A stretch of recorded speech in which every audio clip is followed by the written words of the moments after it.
በእያንዳንዱ ሰከንድ ሚሊዮኖች የዳታ ፓኬጆች በኢንተርኔት ላይ ይጓጓዛሉ። መልእክቶችን፣ የይለፍ ቃሎችን፣ ፎቶዎችን እና የገንዘብ መረጃዎችን ይሸከማሉ። ነገር ግን አንድ መተግበሪያ ወይም ፕላትፎርም እነዚህን ፓኬጆች መመልከት ቢችል ምን ይፈጠራል? በዚህ ቪዲዮ አንድ ጠቃሚ ጥያቄ እንጠይቃለን። የሲድሮ አፕሊኬሽን ደህንነቱ የተጠበቀ ነው ወይንስ አይደለም የሚለውን እናያለን። ቪዲዮ ጠቃሚ ስለሆነ ላይክ ከማድረግ ጀምሩ። ለዚህ ቻናል አዲስ ከሆናችሁ ሰብስክራይብ በማድረግ ቤተሰብ ይሁኑ። የኮምፒውተር ሳይንስ ተማሪ እንደመሆኔ መጠን ነገሮችን ዲፕ ገብቼ ሰርች ለማድረግ ሞክሬያለሁ።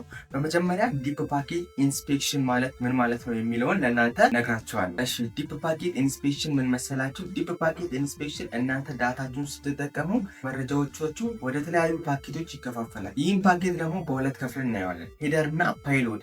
ሄደር የምንለው ዳታ ወዴት ነው የሚሄደው ወይንም ደግሞ ይሄ ዳታ ተሰብስቦ የት ነው ወዴት ነው የሚሄደው የሚለው ነው ሄደር የምንለው። ፔሎድ የምንለው ደግሞ ዳታ ይዘቱ ምን አይነት ነው፣ ዳታ በውስጡ ምንድን ያለው። የእናንተ ቪዲዮ ከሆነ ቪዲዮ ስለምንድን ነው ምንድን የያዘው የሚለው ፔሎድ የዳታው ይዘት ይሆናል ማለት ነው። ነገር ግን ዲፒአይ ወይንም ዲፕ ፓኬት ኢንስፔክሽን ምንድነው ስራው? የእያንዳንዱን መረጃዎች ይዘቱን ይመረምራል ማለት ነው። ለምሳሌ አንድ አየር ማረፊያ ውስጥ ምንድነው በመጀመሪያ ጉዞ ልታደርጉ ስትሄዱ ምንድነው ፓስፖርታችሁ አይደለ? ፓስፖርታችሁ የእናንተን ማንነት የሚገልጽ ነው። ሶ ዲፒአይ ይሄንን አይደለም የሚሰራው። ዲፒአይ የሚሰራው ልክ ፓስፖርታችሁን ካሳያችሁ በኋላ ሻንጣችሁ ውስጥ ምን ይዛችኋል፣ ሻንጣ ውስጥ ምንድን ያለው፣ በቃ ልክ እንደዚህ አይነት ነው። የዲፒአይ ስራ ምንድነው ኮንቴንት ውስጥ ምንድን ያለው ወይም ፋይላችሁ ምንድነው ውስጡ ስር ያለው የሚለውን ያንን ነው ዲፒአይ የሚመረመረው። ልክ ኤርፖርት ላይ ሻንጣችሁ እንደሚመረመረው አይነት ማለት ነው። ሁለተኛው ነገር ደግሞ የዳታችሁ ኢንክሪፕሽን ሁኔታ ነው። ዳታችሁ መረጃው የተጠበቀ ነው ወይንስ አይደለም የሚለው። ኢንክሪፕሽን ማለት ምን ማለት መሰላችሁ? ለምሳሌ እናንተ እዛ ፕላትፎርም ላይ የምትለቁት ፋይል ወይንም ደግሞ ከሰው ጋር የምትጻጻፉት ነገር እያንዳንዱ ነገር ወደማይነበብ ኮድ ይቀየራል ማለት ነው። ስለዚህ ዳታችሁ ወደማይነበብ ኮድ የሚቀየር ከሆነ ሌላ ሰርድ ፐርሰን የእናንተን ዳታ አክሰስ ማድረግ አይችልም ወይንም ዳታችሁ ሴኩርድ ይሆናል ማለት ነው። ሶ ይሄ ነው ዋናው ነገር። ኢንክሪፕሽን ሁኔታ ምን ይመስላል፣ የሲድሮ አፕሊኬሽን ኢንክሪፕሽን ሁኔታ ምን ይመስላል የሚለውን ፕላይ ስቶር ላይ ገብታችሁ ማየት ትችላላችሁ። መጀመሪያ ላይ አፕሊኬሽኑ አፕሎድ ሲደረግ እጅግ በጣም ግራ የሚያጋባ ነገር ነበረው። ቢኮዝ ዳታው ኢንክሪፕሽን አልነበረም ማለት ነው። ወይም መረጃው በተጠበቀ ሁኔታ አይደለም የሚያልፈው። እያንዳንዱ እዛ ፕላትፎርም ላይ የምታደርጉት መረጃው የሚያልፉበት ደህንነቱ በተጠበቀ መስመር ላይ ኔትወርክ ላይ እንዳልሆነ ነበር የሚናገረው። ያ ግን አሁን ላይ ተስተካክሏል።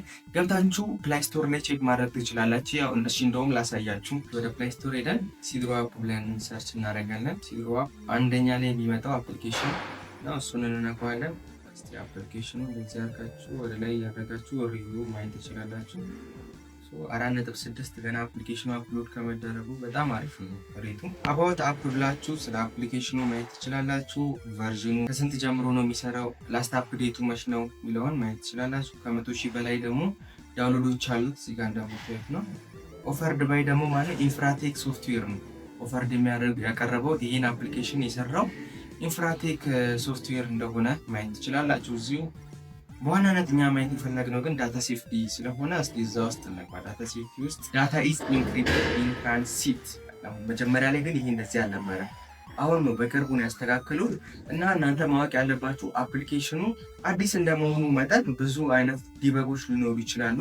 ሶ አዲስም አፕሊኬሽን ደግሞ ራሱን እያስተካከለ አፕዴት እያደረገ ነው የሚመጣው እና ቶሎ ብሎ ወደ ኔጌቲቭም መግባት ጥሩ ነው ብዬ አላስብም። ነገሮች ሊስተካከሉ መጠበቅ አለባቸው። ሶ እኔ ይህንን መጀመሪያ ኢንክሪፕትድ እንዳልነበረ አይቻለሁ፣ ግን አይደለም ብዬ ቪዲዮ ከመስራት ይልቅ ሊስተካከል ይችላል ብዬ ስላሰብኩኝ እስኪስተካከል እየጠበቅኩኝ ነበር። ሲስተካከል ቪዲዮ ብሰራበት ይሻላል ብዬ ኤክስፔክት እንዳደረኩትም ደግሞ ተስተካክሏል። እኔ አሁን ስለዚህ አፕሊኬሽን እስካም ነው ብዬ አላስብም። ነገር ግን የኔ ምልከታ እዚህ አፕሊኬሽን እንደተባለው በአንዴ ደግሞ ሀብታም ያደርጋልን ብዬ አላስብም። ምክንያቱም ኦንላይን ላይ ገንዘብ መስራት ኢፈርት የሚጠይቅ ነገር እንደሆነ አውቃለሁ፣ ግን የሆነ ያክል ይረዳናል ብዬ አስባለሁ። በተለይ ደግሞ አድሰንስ ከጀመረ ማለትም በኢትዮጵያ ቪዲዮዎች ላይ በእኛ ቪዲዮዎች ላይ የተለያዩ ካምፓኒዎች እኛ አፕሎድ በምናደርገው ቪዲዮ ላይ ማስታወቂያ የሚያሰሩ ከሆነ ከዛ ደግሞ ከሲድሮ አፕሊኬሽን ጋር ሼር ተደርጎ ገንዘብ የምናገኝበት ከሆነ ይህ በጣም ትልቅ አቺቭመንት ነው።